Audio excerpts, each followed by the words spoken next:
So what did we study here? We studied iron-enhanced sand filter performance and the design and media characteristics, because we want to find out how the variables relate to the performance of this practice, so we can better understand how to improve the design and determine if this thing is operating the way it's supposed to, and if it's not, what are the maintenance procedures that we need to do so it does operate. That was the purpose of the research project. So I'd like to introduce Dr. Peter Weiss and Levi Burrows from St. Anthony Falls Lab, two of the PIs on this project. And they'll talk about briefly, I guess 101 first on iron-enhanced sand filters, and then what your study did, and a little teaser about what it found. This is not a scientific presentation. Thanks to everybody who helped us on the project, that helped us monitor the filter. Some of you are here, helped us with past data and contributed to that. It was all really helpful. So a little bit about the 101 that John mentioned. So the sand filter, right, is taking in the stormwater runoff. Typically, the dissolved phosphorus would just pass right through the filter. And stormwater runoff is 40 to 50% dissolved phosphorus typically. So to reduce phosphorus loads, right, we really have to target the dissolved phosphorus. It's also more bioavailable than the particulate phosphorus, so it has more of an impact on algae blooms and things like that. And so what the short of an iron-enhanced sand filter is, it's mixed in with the sand is about 5 to 7 or 8% iron shavings that come from Connolly GPM in Chicago. So they're mixed in at about 5 to 7% or 8% at the most by weight. And as the water filters through the filter vertically, the dissolved phosphorus is in the form of, most of it's in the form of phosphate that has a negative charge. The iron rusts, becomes positively charged and can grab a significant fraction or significant percentage of that phosphate. So that's what it's here for. And Levi's going to talk a little bit about the project, and then we'll answer questions. Hi, good morning. Can everyone hear? Okay. You guys hear okay? Yeah. So a bunch of you probably know me from endless emails requesting data set after data set about these iron-enhanced sand filters. So my deepest gratitude to you all. It's not an easy thing collecting a large data set. So I appreciate all of your meticulous record keeping. I was brought on to the team at SAFL to work on this project about 2 years ago, and gradually became more and more involved until we wrapped it up just a couple of months ago. And before that, I also had never heard of an iron-enhanced sand filter, but they're pretty fascinating, and it's kind of incredible. There's over 200 iron-enhanced sand filters around the metro area. And we still, the knowledge base surrounding the maintenance and design is still, I would say, pretty much in its infancy and still growing, thanks to this kind of research.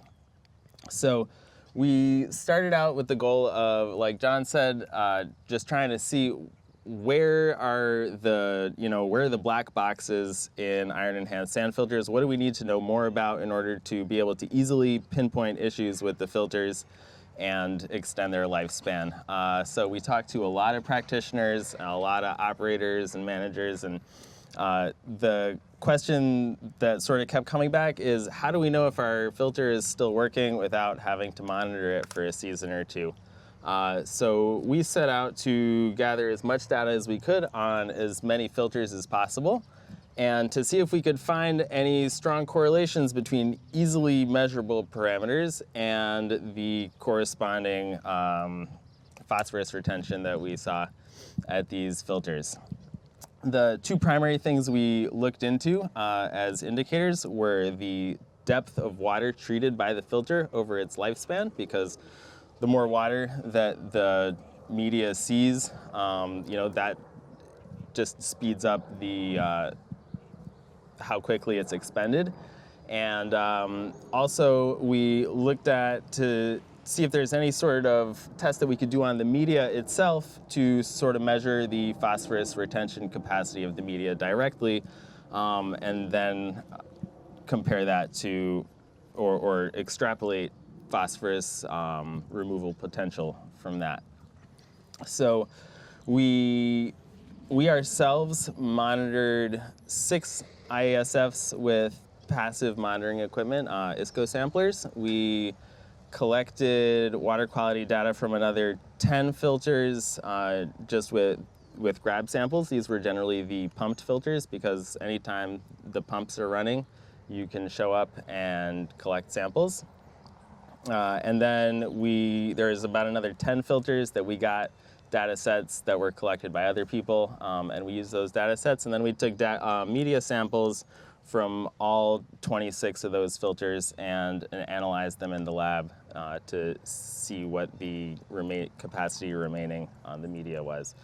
We developed an equation to estimate the capacity remaining that is a function of the a starting concentration of phosphorus, an ending equilibrium concentration of phosphorus, and the percentage of iron in the media.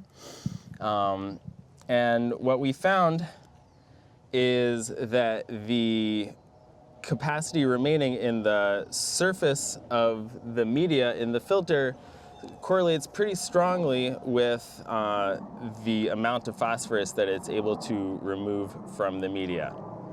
We found that oftentimes the underlying media will still have a pretty decent removal capacity, but since the top layers of the media are more often disturbed and there's less of a chance for preferential pathways to develop in the media for water to pass through, it gets more evenly depleted, and it's also subject to more external environmental factors that complicate the process of phosphorus removal.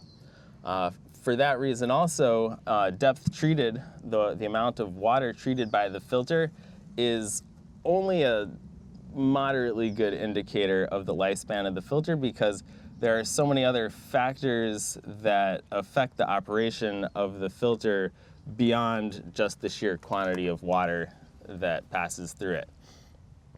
Some of these are the shape of the filter, where water ends up first, the different size stormwater events that pass through the filter also have an effect. You can have, if you have a filter that's not evenly graded, then you can have one part of the filter that preferentially sees the majority of the water, especially from smaller events. And so that part of the filter will become depleted much quicker than the rest of the filter. And what that will lead to is, if monitoring is your only way of assessing the health of your filter, you can monitor 10, 15 storm events that only or predominantly pass through just the depleted part of a filter, and you will get low quality, you'll get a small percentage of removal, where actually you can still have a lot of healthy media in the filter that's just not getting utilized. So by looking at the results from our media testing, we're able to see in a more spatial sort of way where the filter is getting used, and that helps us understand how to perform maintenance to extend the life of it, or to understand whether we actually need to replace the media. So hold on, let me see what else we found here that was interesting. So for example, when I was at a filter earlier this week that had recently been maintained, and it looked great. It was all clean. There was no vegetation on top, and the pumps had been running for a couple of hours, and you could see that parts of the filter were heavily inundated and infiltrating water into the underdrain, and the other parts of it hadn't even been touched yet. So already you can see that, in another season or two, you might have issues where parts of that filter are getting heavily used and other parts of it aren't, and you'll need to come in and regrade it. Another big issue that happens with these filters is they're either designed in a way or over time the topography of the site changes enough that certain parts of the filter don't drain as effectively as other parts of the filter, and you have areas that are inundated for long periods of time, and that that causes anoxic conditions in the lower levels of the filter, and that leads to phosphorus release. As Pete started to mention, the chemical mechanisms of the filter are largely surface absorption and precipitation in the dissolved, within the water in the filter. And there is a cascade of oxidation reactions essentially from the fresh zero valent iron that ends up in the new media mix as it decomposes and as it oxidizes. There's a chain of different forms that it reaches to remove the phosphorus, and that chain is interrupted by anoxic conditions, and that can reduce the phosphorus load, phosphorus removal. So it's important to design a filter so that it can be inundated and then dry down within about 24 to 48 hours, especially in places where they get water that has low dissolved oxygen. We have seen some filters that were inundated much more than that, and interestingly enough, they still had pretty high removal, and we're not exactly sure what the mechanism is behind that, but I think a lot of it has to do with the quality of the water entering the filter, and water that enters the filter with higher dissolved oxygen, you'll have, prolonged inundation will have less of a negative effect on that. Another big issue is the vegetation and organic matter that builds up on top of the filter. As you can see here, when we were here last year monitoring and collecting samples, the top of the filter was clear. I think it had just, they just did vegetation removal. And you can see this year, this was probably underwater, yesterday. So you can see there's a nice covering of water meal along with other vegetation that's just growing. And then there's also, you get finer particulate sediment that builds up on top also. And that can become just a constant source of phosphorus that adds to the water that runs on top of the filter, and just uses up the media more quickly. So periodic removal of organic material is super important, and timing it right is important as well, because you want to avoid or minimize the seed bank that ends up in the media, because that's just going to make you have to come back and clear it off a lot more often. The batch studies that we developed for filter media are really a very useful tool because of the spatial aspect, allowing you to identify, okay, we took samples from one part of the filter, the results on that media weren't great. We took samples from another part of the filter, the results on that media were fine. Or the bottom half of the media still removes phosphorus, the top half we're seeing not great results. So that leads to maintenance recommendations. A lot of iron-enhanced filter maintenance involves tilling. So the mixing is a super important aspect of that, where it has to be really well mixed, and if you can achieve good mixing with your media, then you can probably dramatically extend the lifespan of your filter. Just making sure that those particles get redistributed, that your iron isn't clumping together, so that you can expose as much of that iron as possible to water that's contaminated with phosphorus, and also to prevent preferential flow through the media. Anything else, Pete? I'll mention the pond up there. Yeah. We might take a walk up. Oh, okay. We have So, time. Yeah. so I'll mention it since the theme for today is ponds. Closer. So how's that? That's better. So it wasn't part of the project, but we were curious. So there is a pond up there where the water drains into the filter after it sits in that pond for a short while. And we don't have a lot of data points. We didn't take a lot of, we had so many samples and undergrads in the lab running all the samples. We didn't want to like add a lot more, but I think on 2 different occasions we took triplicate samples from up there and down here. And in both cases, the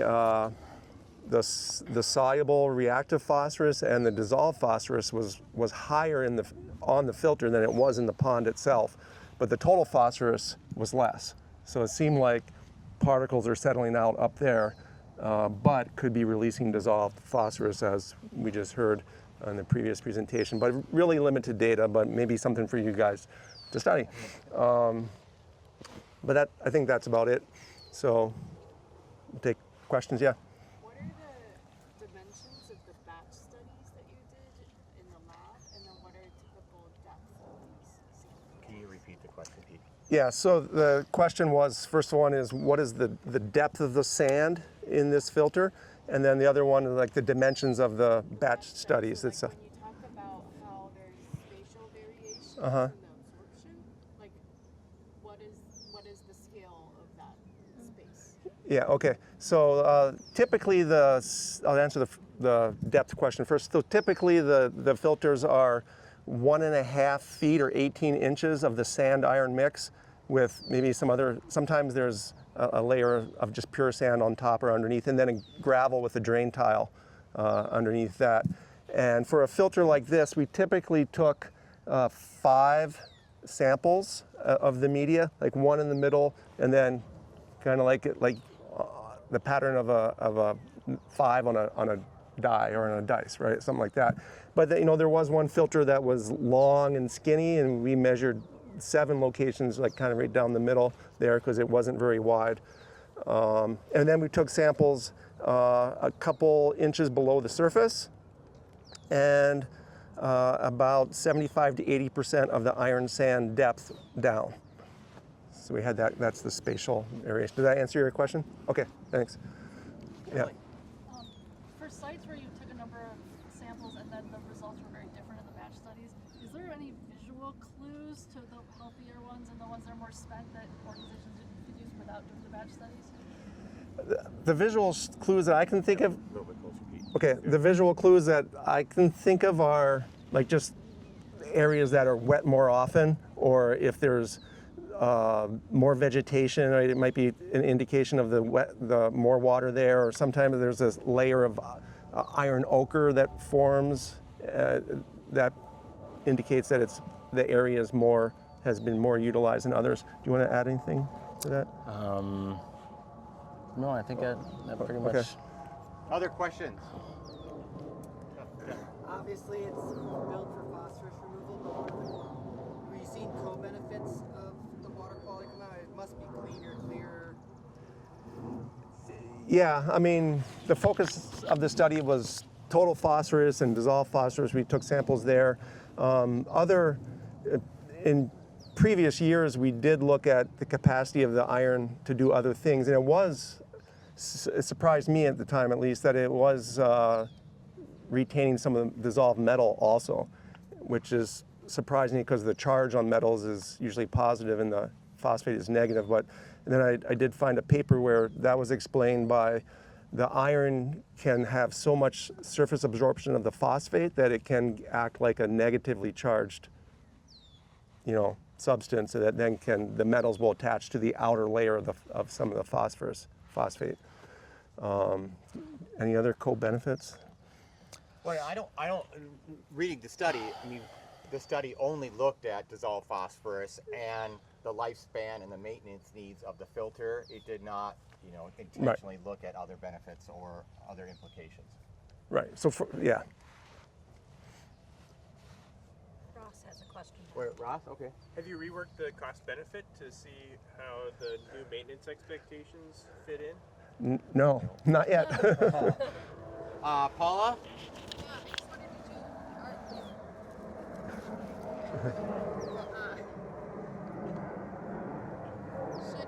Did your study include any filters that had some bottom-fed inputs? So maybe you have another BMP that feeds into the same drain tile, so at certain times that drain tile might be, allowing water into the filter, depending on the timing of everything. So the question was it just surface-fed iron enhanced sand filters, or were any fed water from below? They were all surface fed, as far as I can recall. Yeah, and sometimes there were drain tiles coming in from other bioretention areas and stuff, but we were able to isolate those by closing valves, and so we only sampled water coming from the filter, or else we didn't include it in the study. Yeah. Based upon your research, what design changes would you make to this filter? Okay, based off the research, what design changes might you suggest? That's a good question. I would maybe think about doing some with the pond up there that's increasing the dissolved phosphorus load to the filter. Maybe some more effective pre-treatment. Do you have any ideas? Any other ideas? This was one of the better performing filters that we sampled. The study, I don't want to give the secret away and you joining the seminar this fall, but there are 6 recommendations for maintenance that the study did result and recommend, and those are on your one-pager. I don't think I have time to go through those, and we'll talk more detail about those during the seminar this fall too, but it did result in maintenance recommendations for established irons enhanced sand filters, so not necessarily design and construction. Other questions?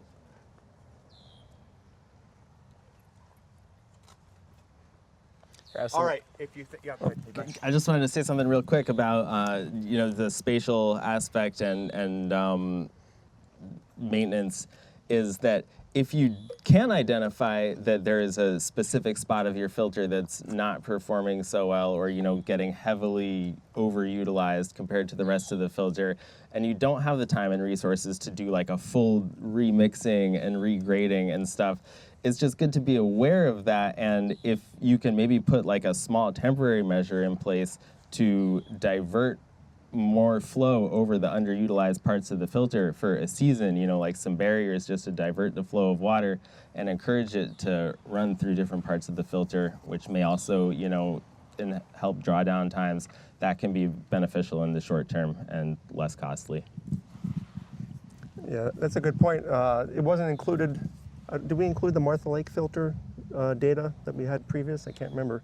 But that was a filter where it was water was coming onto the filter in an agricultural setting, and the filter was, because of the drain tile, it was almost continually receiving flow. And so one end of the filter was being utilized much more than the rest of the filter. And so what they did was they put in like a perforated 4-inch flexible drain tile like that, and just kind of looped out around on the surface of the filter and then looped back, and that pretty much solved that problem. So. Okay, I'm going to wrap things up on this site. We are going to take a few minutes to go observe the pond, but I guess I would go back to some of the recommendations from the study that you'll hear about this fall, so you can imagine what I'm about to say on this filter right here. To ensure that, number one, ensure that the iron is evenly distributed across the filter is recommendation number 1. 2 is to grade the filter surface so that water is evenly distributed across the filter. They both talked about the need for that. The third maintenance activity is to rake the top inch of the iron enhanced sand filter every year. Thick vegetation growing on the filter's media should be removed. So you can imagine what that looks like, and I think Pete and Levi talked about that. In the autumn, remove all plants. And I think Levi touched on the seed bank, but also removing those plants, remove the phosphorus that they've captured. And don't allow the iron enhanced sand filter to remain inundated past 24 hours or it's designed. So, and there's more details about those maintenance recommendations in the report.